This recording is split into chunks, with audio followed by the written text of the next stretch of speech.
میں نے ایک خاتون سے پوچھا کہ کیا آپ کو مردوں کے برابر حقوق ملنے چاہیے، تو اس نے ایک حیران کن جواب دیا۔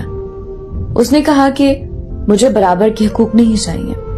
میں نے تفصیل چاہی تو اس نے کچھ یوں بیان کیا، میرا جائیداد میں باپ کی طرف سے حصہ ہے، بھائی کی طرف سے حصہ ہے، بیٹے کی طرف سے حصہ ہے، خامد کی طرف سے حصہ ہے۔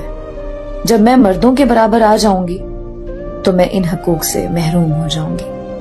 میں کسی جگہ جاب کرتی ہوں تو مجھے جاب میں سہولت دی جاتی ہے، برابر کے حقوق میں میرا نقصان زیادہ ہے۔ بینک، ہسپتال، مارکیٹ، ہر جگہ لیڈیز فرسٹ کے اصول پر مجھے ریلیف مل جاتا ہے۔